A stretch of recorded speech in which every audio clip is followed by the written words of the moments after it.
कहानी शुरू होती है और हमें पिछले पार्ट का एंड दिखाया जाता है, जहां पर हम पैक्सटॉन को देखते हैं जो ट्रेन से उतरकर वापस आता है और चेस को उसी बाथरूम के अंदर बड़ी बेरहमी से खत्म कर देता है। इसके बाद जाकर वो उसी ट्रेन में बैठ जाता है जहां पर उसकी हालत बहुत ज्यादा खराब हो चुकी थी क्योंकि वो बुरी तरह से घायल था। तभी वहां पर दो पुलिस वाले आते हैं जो उसकी हालत को देखकर उसे हॉस्पिटल में एडमिट करवाते हैं, जहाँ पर उससे मिलने के लिए कुछ लोग आते हैं जो उससे पूछते हैं कि आखिर उसके साथ स्लोवाकिया में क्या हुआ। पैक्सटॉन उन्हें सारी बातें बताता है। वो बताता है कि किस तरह से वहाँ के लोग इंसानों पर बैटिंग करते हैं और उन्हें खरीद कर बड़ी ही बेरहमी से खत्म कर देते हैं। वो उन लोगों की निशानियां भी उन्हें बताता है, जैसे उनके हाथों पर एक ब्लैक डॉग का सिंबल होता है और वो लोग बड़े ही बेरहम होते हैं। वो बताता है कि उसके दो दोस्तों को भी उन्होंने खत्म कर दिया। अब उसकी ये सारी बातें सुनकर वहाँ मौजूद लोग उस हॉस्पिटल के उस रूम का दरवाजा लॉक कर देते हैं। इसके बाद उन्हीं लोगों में मौजूद एक आदमी अपने हाथ पर उसी तरह का सिंबल बनाता है जो उन लोगों के हाथों पर हुआ था। इससे पैक्सटॉन समझ आता है कि वो लोग भी उसी ग्रुप का हिस्सा हैं जो लोगों को मार दिया करते हैं। इससे पहले कि वो कुछ समझ पाता, वहाँ मौजूद सभी लोग उसे पकड़ लेते हैं और वहीं आदमी उसे बड़ी ही बेरहमी से खत्म कर देता है। दरअसल पैक्सटॉन ये सब कुछ अपने सपने में देख रहा था। असल में वो अपनी गर्लफ्रेंड के घर पर मौजूद था, जहाँ पर हमें पता चलता है कि पैक्सटॉन स्लोवाकिया में हुए उस हादसे को अभी तक भूल नहीं पाया। उसको अभी तक वहाँ पर हुए सारे इंसिडेंट अभी भी याद आते हैं और वो कभी कभार सो भी नहीं पाता है और इसी कारण उसे इस तरह के सपने आया करते हैं। वो अभी तक बुरी तरह से डरा हुआ है और वो अपनी गर्लफ्रेंड के घर पर रह रहा है ताकि उसे कोई भी ढूंढ ना पाए। अगर वो उन लोगों के हाथों लग गया तो वो लोग उसे भी खत्म कर देंगे क्योंकि वो लोग इतने बेरहम हैं कि वो नहीं चाहते कि दुनिया को उनके बारे में पता चले। और यही कारण था कि पैक्सटॉन बुरी तरह से डरा हुआ था और इसी वजह से उसका और उसकी गर्लफ्रेंड के साथ हमेशा झगड़ा भी होता रहता है क्योंकि पैक्सटॉन का बिहेवियर भी उस हादसे के बाद पूरी तरह से चेंज हो चुका था जो उसकी गर्लफ्रेंड को बिल्कुल भी पसंद नहीं था। अब सुबह होने पर उसकी गर्लफ्रेंड उसे सारे घर में ढूंढती है।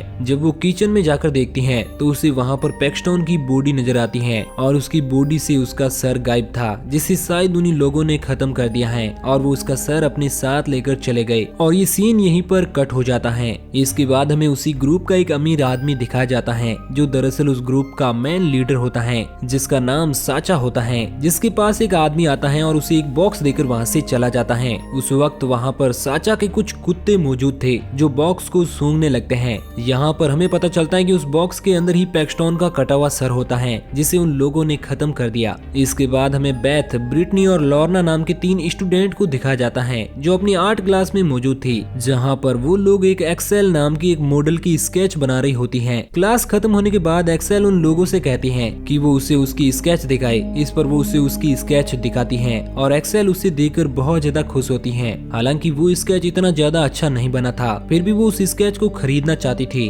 बेथ उसे वो स्केच फ्री में दे देती है। इसके बाद हम उन तीनों को एक ट्रेन में देखते हैं। दरअसल वो तीनों लोग ट्रेन में बैठकर बेल्जियम में बसे एक छोटे से शहर स्पा में जा रहे होते हैं। बेथ और ब्रिटनी लॉर्ना को बर्थ में अकेला छोड़कर ड्रिंक पीने के लिए चले जाते हैं, जहाँ पर रास्ते में उनको एक अजीब सा दिखने वाला आदमी नजर आता है जो उन दोनों से टकरा जाता है। हालांकि वो दोनों उसे इग्नोर करके वहाँ से चली जाती है। ट्रेन के ही बार में उन्हें एक्सेल भी मिलती है जिसे देखकर बेथ पूरी तरह से चौंक जाती है। बेथ उससे पूछती है कि आखिर वो यहाँ पर क्या कर रही है। एक्सेल उन दोनों को बताती है कि वो भी उन लोगों के जैसे ही बेल्जियम जा रही है। दूसरी ओर हम लॉर्ना को देखते हैं जो उसी बर्थ में बैठी हुई थी। तभी वहाँ पर हम उसी आदमी को देखते हैं जिससे बेथ और विटनी टकरा गई थी, जो अब लॉर्ना की बर्थ में आ चुका है। थोड़ी देर बाद वो उसके बर्थ के अंदर घुस जाता है। इसके बाद जब बेथ और विटनी ड्रिंक करके वापस लॉर्ना के पास आती है तो वो देखती है कि लॉर्ना बुरी तरह से रो रही है और वो अपना फोन ढूंढ रही है। लॉर्ना उन्हें बताती है कि किसी आदमी ने उसका फोन चोरी कर लिया है। इसके बाद वहाँ पर एक्सेल आती है जो उन्हें बताती है कि उसके पास एक फोन है जो एक चोर के पास से उसे मिला था। दरअसल वो चोर उसका पर्स छीनकर भाग रहा था। इस दौरान उसके हाथों से वो फोन नीचे गिर गया। अब लॉर्ना को अपना फोन मिलने पर बहुत ज्यादा खुशी होती है। इसके बाद वो तीनों दोस्त एक्सेल के साथ उसी बर्थ में बातें करने लगती है। इस दौरान एक्सेल उन लोगों को बताती है कि उन्हें स्लोवाकिया चलना चाहिए क्योंकि वहाँ पर बहुत ज्यादा सुकून है। उसकी बात मानकर वो तीनों भी उसके साथ स्लोवाकिया पहुँच जाती है। इसके बाद वो स्लोवाकिया के उसी होटल में पहुँचती है जहाँ पर पैक्सटॉन और उसके दोनों दोस्त गए थे और हम समझ पाते हैं कि उन तीनों लोगों के साथ जो कुछ भी हुआ था वो अब इन तीनों के साथ भी होने वाला है। इसके बाद हम वहाँ पर उसी रिसेप्शनर को देखते हैं जिससे हमने मूवी के पहले पार्ट में देखा था, जो वहाँ पर आकर उन लोगों को बताता है कि शाम को एक शानदार पार्टी होने वाली है और वो उन लोगों को भी उसी पार्टी में इनवाइट करता है और उन तीनों के पासपोर्ट लेकर वहाँ से चला जाता है। रूम के अंदर पहुँचने पर वो लोग देखती है कि साइड वाले रूम में एक एक कपल मौजूद है जो बहुत ही ज्यादा खुश नजर आ रहा है, जिसे देखकर वो लोग भी बहुत ज्यादा खुश होते हैं और उन्हें लगता है कि शायद उन्हें भी यहाँ पर सुकून के पल मिलेंगे। इसके बाद हम उसी रिसेप्शनर को देखते हैं जो उन लोगों के पासपोर्ट को अपने साथ ले जाता है और एक डिवाइस में स्कैन करके उन लोगों के पासपोर्ट को ऑनलाइन अपलोड कर देता है। इसके बाद हमें पता चलता है कि बेथ और उसकी दोस्तों की बोलियां लगाई जा रही हैं और वो भी ऑनलाइन, जहां पर उन्हें कई अमीर लोग खरीदने की कोशिश कर रहे हैं और उन्हें इस बात की खबर तक नहीं है। और टॉड नाम का एक अमीर आदमी ब्रिटनी और बेथ को खरीद लेता है। दरअसल अब ये बिजनेस पूरी तरह से हाई लेवल का हो चुका था, जिसमें इसी तरह लोगों पर बैट लगाई जाती थी। टॉड जो कि एक अमीर आदमी है, वो अपने एक फ्रेंड स्टुअर्ट को कॉल लगाता है और उसे बताता है कि हमने 2 लड़कियों को खरीद लिया है।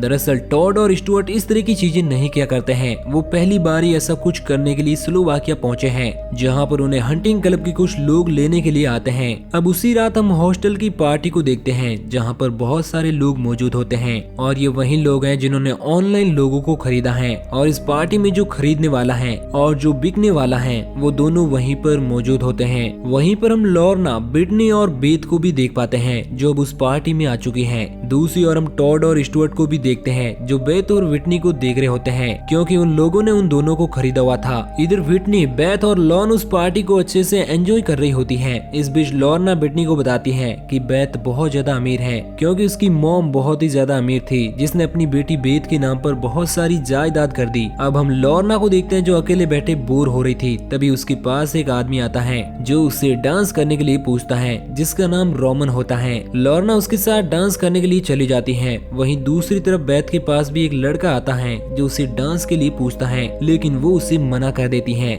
इसके बाद वो लड़का वहाँ से चला जाता है। थोड़ी देर बाद बेथ के पास वही रिसेप्शनर आता है और उसे एक ड्रिंक भी देता है। बेथ उस ड्रिंक को फेंक देती है जो कि सीधा जाकर स्टुअर्ट के ऊपर गिरती है। इस पर बेथ उससे माफी मांगती है और वो वहाँ से ड्रिंक लेने के लिए चली जाती है, जहाँ पर उसे लॉर्ना मिलती है। लॉर्ना उसे बताती है कि वो आदमी उसे बोट में घुमाने के लिए ले जाना चाहता है, लेकिन बेथ उसे मना कर देती है। वो ड्रिंक लेकर वापस स्टुअर्ट के पास पहुँचती है, जहाँ पर वो कुछ बातें करते हैं। इसके बाद बेथ वहाँ से जाने लगती है, लेकिन तभी स्टुअर्ट उसे कहता है कि गुड नाइट बेथ। इस पर बेथ को उस पर शक होता है और वो उससे पूछती है कि आखिर वो उसका नाम कैसे जानता है, क्योंकि उसने तो उसे उसका नाम नहीं बताया था। तो स्टुअर्ट उसे बताता है कि उसकी फ्रेंड ने जब उसे पुकारा था तब उसने उसका नाम सुना था। ये सुनकर बेथ वहाँ से चली जाती है और वो देखती है कि लॉर्ना रोमन के साथ बोट पर बैठकर वहाँ से जा रही है और वो उसे रोकने की कोशिश करती है, लेकिन वो ऐसा नहीं कर पाती क्योंकि लॉर्ना को उसकी आवाज सुनाई नहीं देती है। इसके बाद लॉर्ना रोमन के साथ एक सुनसान जगह पर पहुंच जाती है, जहां पर वो दोनों बातें करने लगते हैं, लेकिन इसी बीच कुछ लोग वहां पर आकर लॉर्ना को बेहोश कर देते हैं। इसके बाद हम बेथ, व्हिटनी और एक्सेल को देखते हैं। बेथ और व्हिटनी वापस से हॉस्टल की ओर चली जाती हैं और एक्सेल कहती है कि वो लॉर्ना का यहीं पर वेट करेगी। बेथ और व्हिटनी जब हॉस्टल पहुंचती हैं तो बेथ देखती है कि उनके सामने वाले रूम में 2 आदमी मौजूद हैं जो अपना सामान पैक कर रहे होते हैं, जो उन्हें देखकर उस रूम का गेट बंद कर देते हैं। ये बात बेथ को बहुत ही ज्यादा अजीब लगती है। अगली सुबह हम बेथ और व्हिटनी को देखते हैं जो स्विमिंग पूल में स्पा के मजे ले रही होती हैं। दूसरी तरफ हम लॉर्ना को देखते हैं जिसे उन लोगों ने एक बाथ टब के ऊपर लटका कर रखा हुआ था और उसे टॉर्चर किया जा रहा था। तभी उस बाथ टब के अंदर एक लेडी आती है जो अपने हाथों में हथियार लिए वहाँ पर आती है और वो उसी हथियार से धीरे धीरे लॉर्ना की बॉडी पर घाव करने लगती है। अब वो खून उस औरत की बॉडी पर आकर गिरता है और वो औरत उस खून से नहाने लगती है और थोड़ी देर बाद वो लॉर्ना को एक ही झटके में खत्म कर देती है। इसके बाद हमें बेथ को दिखाया जाता है जो अभी भी उसी स्पा पूल में थी जहाँ पर उसकी आंख लग चुकी थी। अब उसकी नींद खुलती है तो वो देखती है कि वहाँ पर मौजूद सारे लोग गायब हो चुके हैं। वो इधर उधर ब्रिटनी को ढूंढने लगती है, लेकिन ब्रिटनी उसे कहीं पर भी नजर नहीं आती। तभी थोड़ी देर बाद वहाँ पर बहुत सारे गार्ड आते हैं। वो उनसे बचकर वहाँ से भाग जाती है और भागते हुए वो हाईवे पर पहुँच जाती है जहाँ पर उसे एक ट्रक आता हुआ दिखाई देता है और ट्रक के अंदर हम उसी लड़के को देखते हैं जो पार्टी के अंदर बेथ के साथ डांस करना चाहता था। बेथ उससे मदद मांगती है, लेकिन वो लड़का उसकी मदद के बिना ही वहाँ से चला जाता है और अब बेथ जंगलों की तरफ भागने लगती है। कुछ दूर भागने पर उससे वहीं बच्चे नजर आते हैं जो उसे पकड़कर उसे बुरी तरह से पीटने लगते हैं। तभी वहाँ पर एक्सेल आ जाती है, जिसके साथ साचा भी था। एक्सेल बेथ को उन बच्चों से बचाती है। इसके बाद साचा उन सभी बच्चों को एक लाइन में खड़ा करके उनमें मौजूद एक बच्चे को आगे आने के लिए बोलता है। साथ ही एक बच्चा अपने एक साथी को उसके सामने फेंक देता है और साचा अपने पास रखी हुई गन से उसे बुरी तरह से शूट कर देता है। लेकिन ये सब देखकर वहाँ पर मौजूद सारे बच्चे बिल्कुल भी नहीं डरते और अब वो वहाँ से चले जाते हैं। इसके बाद एक्सेल बेथ को लेकर साचा के घर जाती है, जहाँ पर हम एक्सेल की एक बहुत बड़ी पेंटिंग को देखते हैं और हम समझ पाते हैं कि एक्सेल भी उसी हंटिंग क्लब का एक हिस्सा है जो उन तीनों दोस्तों को स्लोवाकिया ले आती है। इसके बाद हम बेटनी को देखते हैं, जिन्हें उन्हीं लोगों ने पकड़ कर रखा हुआ था और एक औरत उसके चेहरे पर मेकअप कर रही होती है। लेकिन बेटनी उसके चेहरे पर काट कर वहाँ से भागने लगती है। भागते हुए वो वहाँ से बाहर आती है, लेकिन वो देखते हैं कि वो एरिया पूरी तरह से कैमरा और सिक्योरिटी गार्ड की निगरानी में है। इस कारण वो वहाँ से अपनी जान बचाकर नहीं भाग पाती। इधर बेथ जब एक्सेल के रूम में जाती है तो उसे एक फोटोग्राफ देखने को मिलती है, जिसमें वो उसी आदमी को देखती है जिसने ट्रेन में लॉर्ना का फोन चोरी किया था। और एक दूसरी फोटो में वो दो लड़कियों को देखती है जिनका नाम नतालिया और श्वेता था, जिन्हें हमने मूवी के पिछले पार्ट में देखा था। इसके बाद बेथ बाहर देखती है तो उसे वहीं सिक्योरिटी गार्ड नजर आते हैं जो उसे पकड़ने के लिए भाग रहे थे। अब वो पूरी तरह से समझ जाती है कि एक्सेल ने उन सबको स्लोवाकिया आने पर मजबूर किया ताकि वो उन लोगों को भी खत्म कर सके। इस कारण वो उसी घर के एक रूम में जाकर छिप जाती है। उस रूम के अंदर बेथ को कई लोगों के कटे हुए सर मिलते हैं, जिन्हें उन लोगों ने वहाँ पर सजा कर रखा हुआ था। उन्हीं सरों में हम पैक्सटोन के भी सर को देख पाते हैं। तभी वहाँ पर सिक्योरिटी गार्ड आ जाते हैं जो उसे पकड़ लेते हैं। इसके बाद हम टॉड और स्टुअर्ट को देखते हैं जो अब हंटिंग क्लब जा रहे होते हैं। वहाँ पर पहुँचने पर वो ड्रेस चेंज करते हैं। स्टुअर्ट जब अपने शिकार वाले रूम में जाता है तो उसे वहाँ पर बेथ नजर आती है, जिसे देखकर वो कहता है कि वो वहाँ पर बिल्कुल भी नहीं आना चाहता था, वो तो सिर्फ टॉड के कारण वहाँ पर आया है। वो बेथ को आजाद कर देता है और उसे कहता है कि वो यहाँ से जा सकती है। लेकिन जैसे ही वो दरवाजे के पास पहुँचती है तो वो उसे मार कर फिर से बेहोश कर देता है। दूसरी तरफ हम टॉड को देखते हैं जो बिटनी को बहुत ही बुरी तरह से टॉर्चर कर रहा होता है। अब वो उसके सर को काट कर कपड़े से ढककर वहीं पर छोड़कर जाने लगता है। लेकिन इस क्लब का एक रूल था कि वो अपने शिकार को पूरी तरह से खत्म किया बिना वहाँ से बाहर नहीं जा सकता। लेकिन वो उस नियम को बिल्कुल भी नहीं मानना चाहता और वो वहाँ से जाने लगता है। लेकिन तभी वहाँ पर मौजूद सिक्योरिटी गार्ड अपने कुछ कुत्तों को उसके ऊपर छोड़ देता है और वो कुत्ते उसे बड़ी बेरहमी से मार कर खा जाते हैं। इसके बाद हम बिटनी को देखते हैं जिसे वहाँ के लोग एक बार फिर से ठीक करने की कोशिश करते हैं और उसका ट्रीटमेंट करते हैं ताकि वो लोग उसे एक बार फिर से बेच सके और वो उसे कम दामों पर ऑनलाइन सेल करने लगते हैं। और यहाँ पर हम देखते हैं कि स्टुअर्ट के पास भी उसकी पिक्चर भेजी जाती है और स्टुअर्ट सोचता है कि ये तो बेथ की ही फ्रेंड है, तो वो उसे खरीद लेता है। इसके बाद वो बिटनी को खत्म करके उसके गले का नेकलेस अपने पास रख लेता है और जाकर बेथ को पहना देता है। बेथ ये सब देखकर अंदर ही अंदर बहुत गुस्से में होती है, लेकिन वो अपनी जान बचाने के लिए स्टुअर्ट को रिझाने लगती है। स्टुअर्ट बेथ के करीब आने लगता है। अपने आप को आजाद कर लेने के बाद बेथ स्टुअर्ट पर अटैक कर देती है और उसे उसी कुर्सी से बांध देती है। इसके बाद वहाँ पर कुछ सिक्योरिटी गार्ड आ जाते हैं जो उसे स्टुअर्ट को छोड़ने को कहते हैं, लेकिन बेथ उन्हें बताती है